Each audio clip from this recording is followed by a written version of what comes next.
I only had to say 3 lines. That was it. On behalf of the Student Leadership Training Institute, we would like to thank you for your time today. Please accept this token of appreciation. That was it. That's all I needed to say.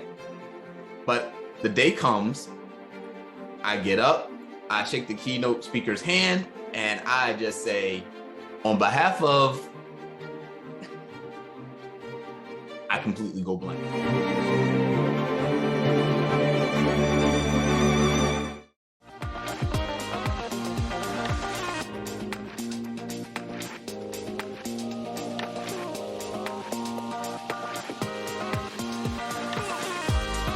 Hello, Aaron. Hello, Patty. How are you? I'm doing wonderful. How about yourself? I'm great. I'm in a very good mood. And I can see that. Yeah, I'll tell you why. I'm so happy that you've agreed to join me on the Break Time with Patty show.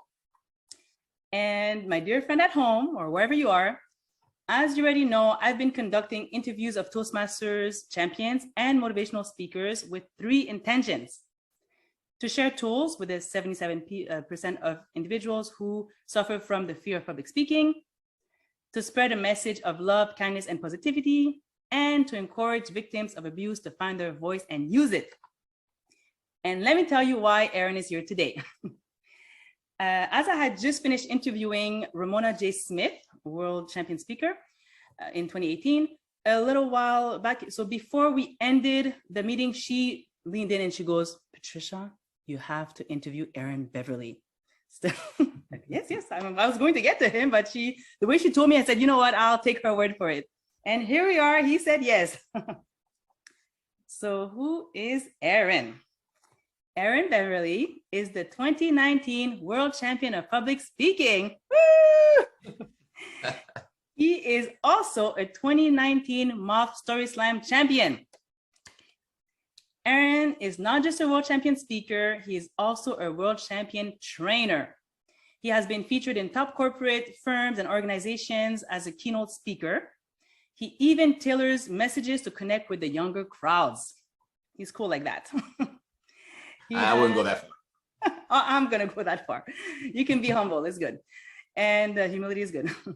He has amazing binge-worthy content on his YouTube channel, Aaron W. Beverly -- your public speaking mentor. You want to go there, it will change your life forever. It has changed mine.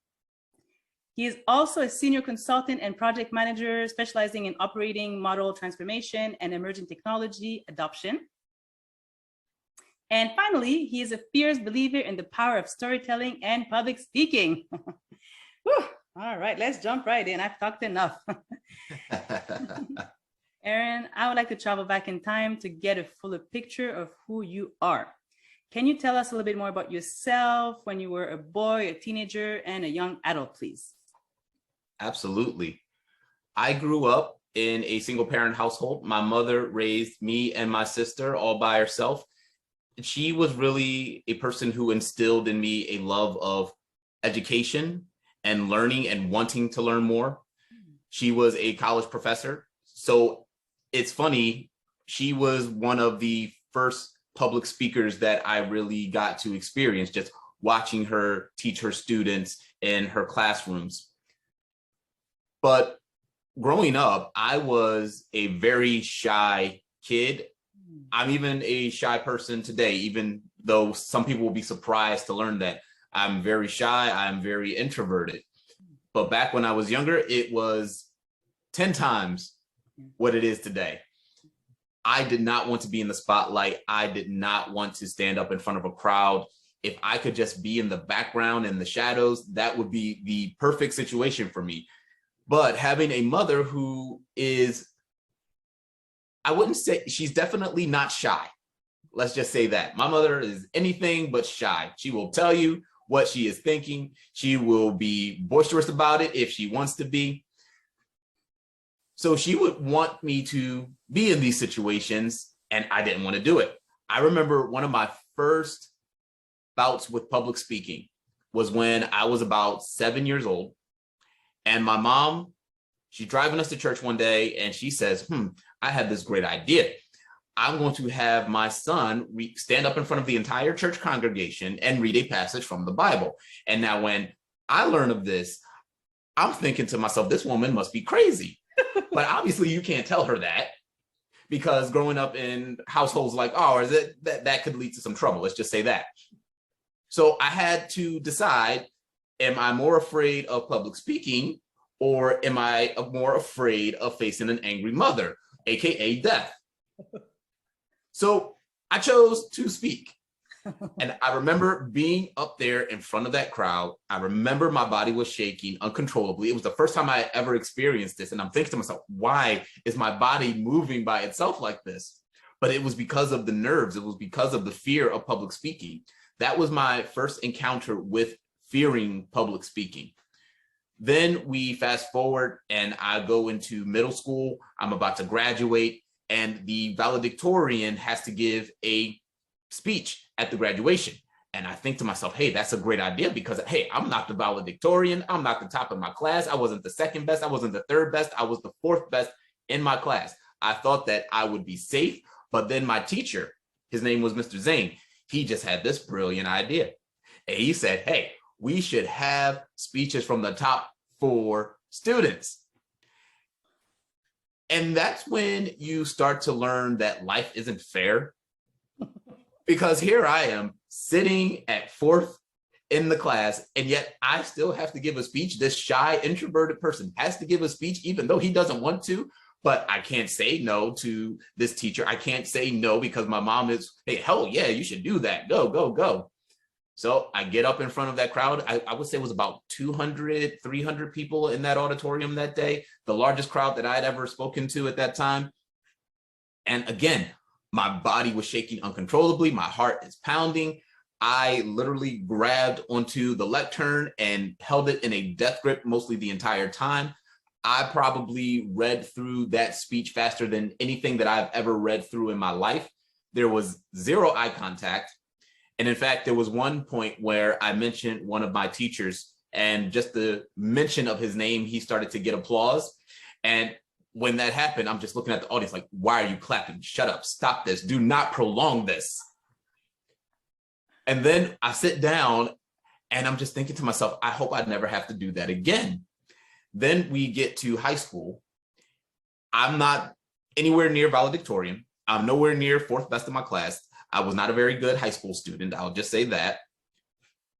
I thought I was free from having to speak, but for some reason, my principal, her name was Mrs. Pelzer, she has this brilliant idea.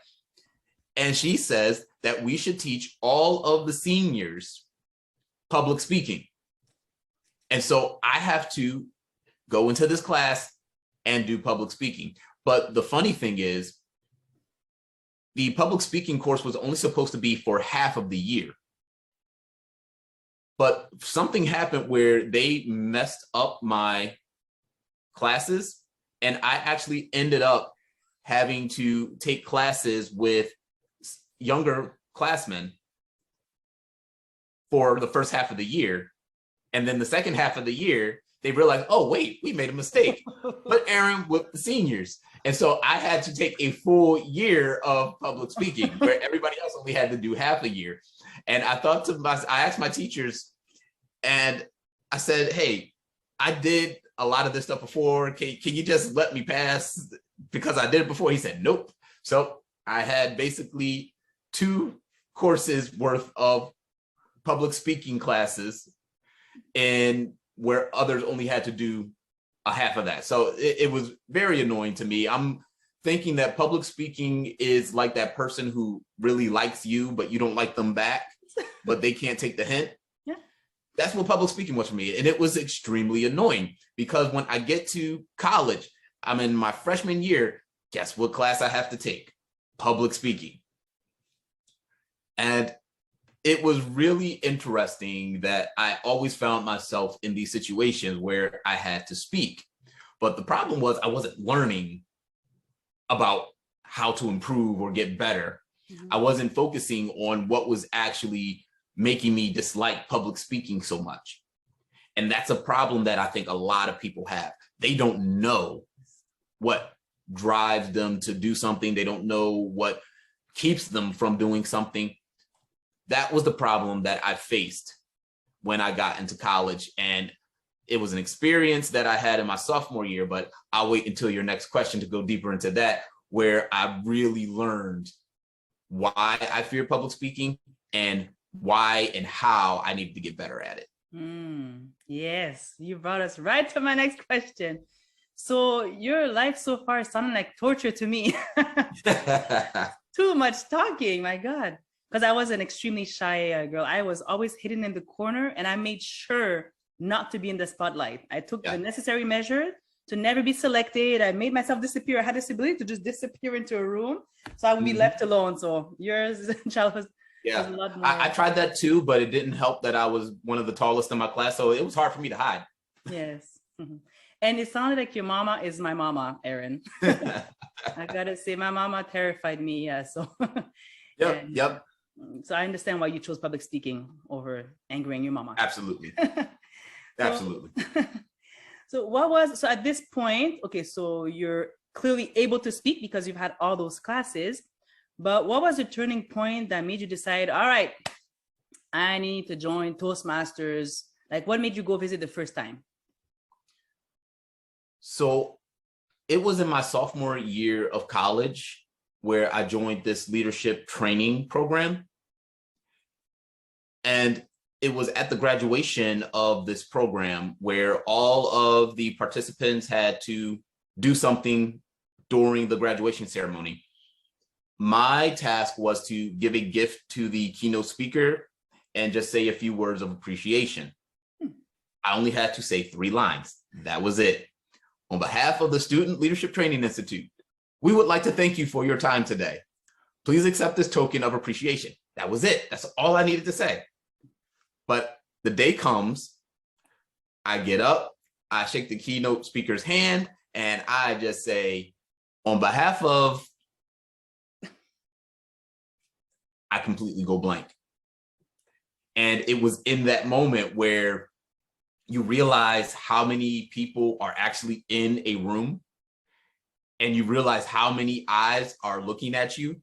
It's also when you realize how slow time goes. It felt like an eternity of awkward silence, but it was only about 15 seconds, which is still a very long time, because the whole 15 seconds, I'm still holding on to this man's hand. And he is looking at me as if to say, kid, please say something. It is really not that hard. And I did. I said, here. And I sat down. So this was the moment where I had basically done what I had feared all this time. I had always feared getting in front of people and embarrassing myself. This was the root of the fear. I feel that a lot of people actually don't fear public speaking. I'm of the belief now that there is no such thing as a fear of public speaking. What I believe people have is a fear of an aspect of public speaking, or they have a fear of embarrassment. So when I came to that realization, that's when I said to myself, okay, maybe I should join this thing called Toastmasters. I had seen the flyer before, and the person who actually started that leadership program, his name is Dilip Abesekara, and it may not sound familiar, but he was the 2005-2006 international president of Toastmasters International. Yes. And he actually happened to be a professor at my college. Wow. So he told me about Toastmasters in 2007. And naturally, when you first hear about Toastmasters, you start to think about, wait, is this some type of drinking club? I'm not 21. I can't join this yet. So I didn't actually join Toastmasters until 2009, once I actually understood that Toastmasters is not a drinking club. I can join. It's all about public speaking and getting better with your communication skills and your leadership skills. And in 2009, the other catalyst for me, well, actually, there were 2 catalysts, I would say. In addition to knowing that I had this fear of public speaking and I had a fear of embarrassing myself, the other 2 catalysts were, in 2008, I had seen Barack Obama on the campaign, and I saw his ability to speak to people and to engage people. People were having fun when they were listening to him, and I was just mesmerized by his ability to speak. And the other thing that really sparked my interest in public speaking was just out of sheer necessity. I graduated college during the Great Recession, right in the midst of the Great Recession. In 2009, prospects were still low for jobs. There weren't any jobs, basically.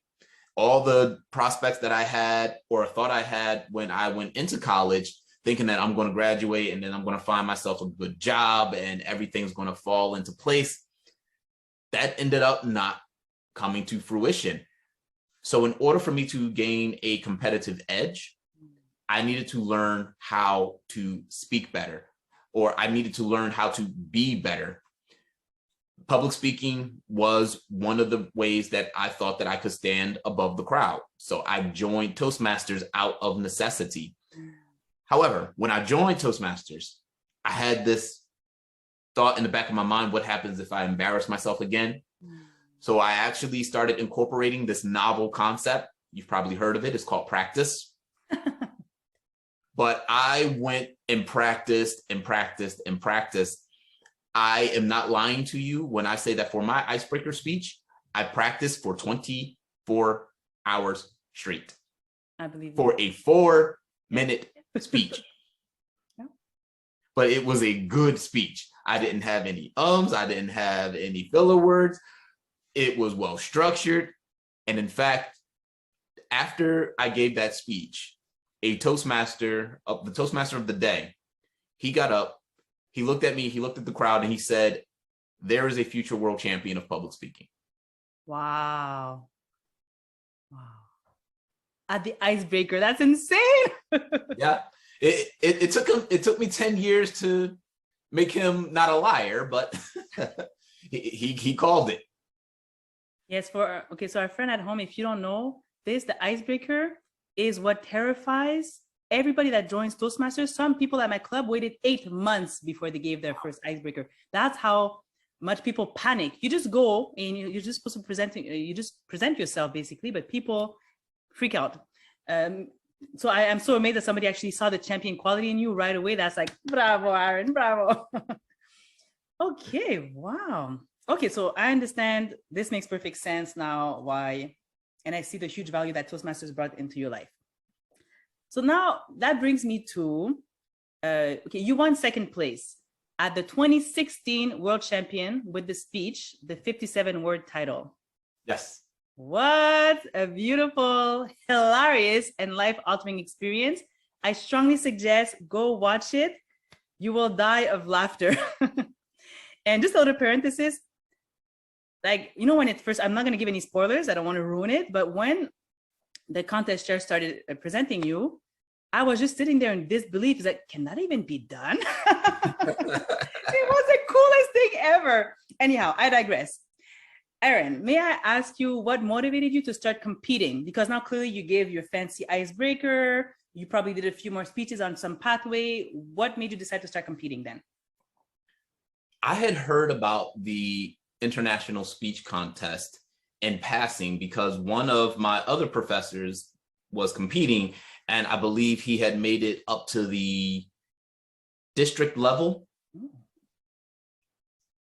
And that was the first time I heard about it. I didn't even know that these competitions happened before. I didn't think too much of it. When I joined Toastmasters and heard that individual say, there's a future world champion of public speaking, that's what actually got me interested in saying, okay, what is this world champion of public speaking? But believe it or not, I actually didn't start diving deeper into it until about 2010, when I had been at Toastmasters at that time for about a year, and I really started to notice what it was and the type of speakers that were speaking. It started to pique my interest a little bit. In 2011, it started to pique my interest even more. Interestingly enough, I learned that my professor who had told me about Toastmasters was actually a second place winner in the international speech contest back in 1992, I believe it was. Wow. and he's a multiple time finalist as well. So that really sparked my interest. And in 2011, that was when I watched the top 3 speeches, because they started to put them onto YouTube. Toastmasters started putting the videos onto YouTube. And I saw a speech from the 2nd place winner that year, Kwang Yu Yang. And I just remember being in love with that speech, just his ability to engage, the story that he was telling, how he was incorporating humor into his presentation, and how the audience was just loving it. And that's what really got me interested. And it made me say, okay, I want to be on that stage. I want to compete in the international speech contest. So I give a lot of credit to Kwang, who I would later compete alongside of in 2019, as the person who really inspired me to want to compete in the international speech contest. And I started competing in 2012 and didn't stop competing until 2019. Wow. Wow, wow, wow. Yes, and I loved Kwang's speech. Absolutely, he's a phenomenon. I actually tried to invite him, but anyhow, we're gonna have to delay, but you may try to convince him to come on my show, because I think his story needs to be heard, but I think he was busy with other things, but anyhow. Oh yeah, he's a busy man, and yes. The time difference doesn't help either. Yes, I know. I'll wake up at 3 a.m. to interview him, but it's fine. So so now at this point, now we're in 2019. Can you tell us what was your first reaction when you found out that you made it to the 2019 final round, the top 8, after beating 30,000 contestants? Well, that year it was a little bit different. So they had just started with the new format of the regional quarterfinals and the new semifinal structure. So there were only, I think there were only 6 of us in 2019. There were only 6 finalists in 2019. Okay. But the experience was a bit interesting, because in 2018, I had kind of hit a low point in my competition career, if you will. I had placed 2nd in 2016, and then I competed again in 2017, but I couldn't get out of the semifinals. In 2018, I competed again, but this time I placed 2nd in my district, which meant that I couldn't advance to the semifinals. So it seemed to me that even though I felt I was getting better as a speaker, the results were regressing. Yes. I wasn't moving ahead. And I knew that in 2019, they were going to introduce this video quarterfinal. And I knew that it was going to be tougher to get to the World Championship of Public Speaking. Part of me was thinking that, you know what? I don't think I'm ever going to win the World Championship of Public Speaking. So I have to try to find a way to just enjoy the ride. So I decided to focus more so on growth as a speaker. Every single round that I competed in, I wanted to get better, whether it was just remembering my speech, whether it was making sure that my body language tied into exactly with what I was saying on stage, and then just improving the speech overall and improving the stories within that speech. I just wanted to get better every single round. And the interesting thing was that when I started focusing on the growth instead of having this goal of winning the World Championship of Public Speaking, because I had made a goal to win the World Championship of Public Speaking every single year. And the only thing that would change is the year that I said I was going to do it. I said in 2012, I'm going to win the World Championship of Public Speaking in 2011. And then the next year, I'm going to win I keep switching years, but you know what I mean. 2013, I'm going to win the 2013 World Championship of Public Speaking, 14, 15, 16, 17, 18. Mm-hmm. And then 19, I said, you know what? It's not a goal. It's a dream. And I am not in control of that dream. There are multiple people who would have to vote yes for me to be a world champion of public speaking. It's not in my control. I'm not going to worry about it. Therefore, I'm not going to put it on my list of goals this year. And instead, I'm going to focus on what I can do. I'm going to focus on putting in the work. I'm going to focus on growing as a speaker. These are the things that I can control. And the funny thing is that when I decided that I wasn't going to make it a goal to win the world championship of public speaking, that was the year that I became the world champion of public speaking. Oh, yes. And you're not even the first champion that says this right now. It's so interesting. And it goes back to me, because I'm a person of faith. I believe that you surrendered. Yeah. Whatever it is that you believe in, but I believe that you literally left it to God, the universe, or whatever, but you realize that you no longer were in control. And that's extremely powerful, in my opinion, because we can only control what we can control, exactly as you just said. So I find it fascinating that it's not the first time I hear this right now. And I just joined Toastmasters in May 2021. And so I'm on my level 2 right now, okay, of my presentation mastery pathway. And I was absolutely never going to compete because I'm freaked out with the idea of embarrassing myself. Even if I'm a Toastmasters and I'm pretty confident, I have my YouTube channels. I have actually 2 YouTube channels. But there's one thing with speaking to a camera and editing, and another one with actually trying to compete against other people. But now I've been interviewing so many world champions, and you know what? I just decided I'm going to have fun with it. I'm going to try. So I just gave my name now this year. I definitely don't think that my public speaking skills are anywhere near where I want them to be, but I'm going to try, exactly as you're saying, just to learn and to grow, because I think that until I try to do it, I'll never know. So I'll try that. And I had decided, I was talking to one of somebody else, and I was saying how 2025 will be my year, which is in like 3 years from now.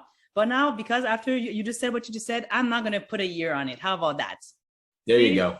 You already have influence on me, Aaron. Yes, that's really something that, again, has to be in the hands of somebody else.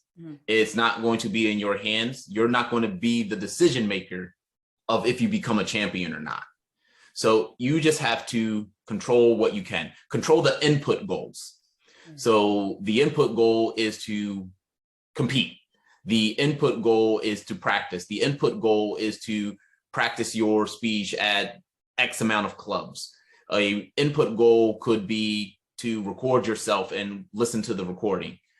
All of that input and all of that work is what goes into making you a better speaker. And then as a result of becoming a better speaker, you improve your chances of advancing in the contest. So that would be my advice for anybody who wants to compete.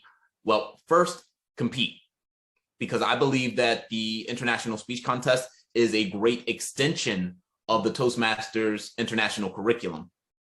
And it really helps you advance your skills exponentially, because if you are a person who, I'm a little bit competitive, I'm not the most competitive person in the world, but I have enough competitive drive where it forces me to think, how can I improve this speech or improve my speaking skills so that I can get to the next round? And then it also allows you to have repetition with your content. So you can improve your content over time, round after round after round. In theory, your speech should get better for every single round. The speech that you give in the club should not be as good as the speech that you give in the area. The speech at division should not be as good as the speech that you gave in the area, or sorry, the speech at division should be better than the one at area, and so on and so on and so on. So it really puts you in a mindset of how can I improve? And when you have that mindset, that's where you're in a golden spot. Yes. Amen. Preach, Aaron. Noted. I'm taking notes. Okay, so now let's skip right to the World Championship winning speech, an unbelievable story. Yeah. Wow. Wow. Exponential. Wow. It changed the way I look at storytelling forever, for eternity, until like the afterlife. And please, again, at home, go watch it. It is truly a masterpiece. I have a question for you, Aaron. Yes. When you said you delivered your speech, you went up to the contest chair, you shook his hand, you waved at the crowd, and left the stage after delivering that speech, I need to know what was going through your head, your mind. Did you think that you might actually have a chance to earn the first place this time around? I had no clue because I decided that I wasn't going to listen to any of the other speeches. No. So I actually was the second speaker, and the speaker before me was Kwang Yu Yang. And as soon as I heard his name called, I put in my earbuds and I turned my music up to as loud as it could go because I didn't want to hear anybody's speech. And once I got off stage, the first thing that was on my mind was that I have to get out of here before I hear the next speaker. And so I left the room, and then I just started to think about the performance that I had, because my ultimate goal at the World Championship of Public Speaking, again, trying to focus on the input goal, my goal was to be better than I was in 2016. Okay. I wanted to surpass my performance from 2016. And I did get a couple messages when I had gone on Facebook, and some people messaged me saying that that performance was good, that performance was good. But actually in my mind, I guess I had hit a flow state to the point where I actually not blanked out, but blacked out during my speech. And I must have just gone on autopilot because I couldn't remember giving a certain part of my speech. And I started to think, oh my goodness, did I actually skip a huge portion of my speech? So I was actually panicking a little bit that I had actually missed something in the speech. But then when the contestants did the contestant interviews, when we got off stage, my friend Daniel Mission Short, who was in the finals with me, he was just patting me on the back and he said, yeah, you got this, you got this. And I'm just thinking to myself, like, I don't know, you never know. I have no clue. I didn't hear anybody's speech. I don't know how good or bad anybody did. And then they called the third place Kwang, then they called the second place Louisa, then they called me as first place, and I couldn't believe it. So that was just a truly surreal moment for me. Finally reaching that dream that I had had way back in 2012 to become the world champion of public speaking. Little did I know that it would take me all of those years to actually get it. It took me on paper 7 years, but it took me 8 tries to get to the world championship of public speaking and ultimately win it. So it was a great experience, and I will definitely remember it for the rest of my life. Yes. And so will I. So will I. Oh, wow. But actually, that was not the only time you were a champion that year. You also won the 2019 Moth StorySLAM. Yes. Can you please, I'm reading Story Worthy right now by Matthew Dix, which is a phenomenal book. Whoever read it. Can you tell us more about just briefly what the Moth is about, and how was that compared to like Toastmasters for you? Yeah. So the Moth is a much more casual storytelling organization. So it's basically like a miniature contest where you go into this venue. It's usually like a bar or some type of live stage area. You put your name in a hat, and there are certain themes that they give, and you tell a story around that theme. They pick your name out the hat, and they pick 10 people. Those 10 people will get up and tell their story for about 5 minutes. Once you're done, you get ranked live. So you have a bunch of judges who will put up numbers of how well or bad they think you did. And now, usually you don't get super low numbers. I think the lowest number that I've ever seen is like a 8 point something. Okay. But for me, it was just something that I wanted to do to practice for the international speech contest. I didn't think about winning. I didn't care about winning. I actually wanted to go first so that I could leave. I just wanted to practice the story. But of course, since I wanted to go first and just leave, of course I go 10th. Oh, that's a good spot actually. Yeah, so I was the last person to go, and the story that I told was actually a less refined version of the speech that won the World Championship of Public Speaking. So it was actually a precursor to the world championship.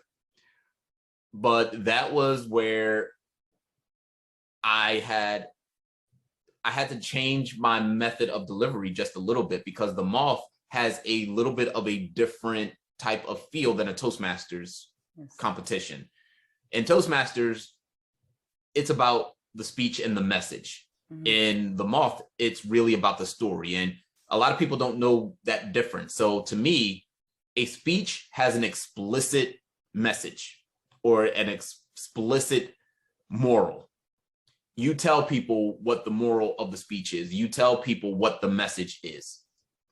However, a story, a pure story, is more implicit.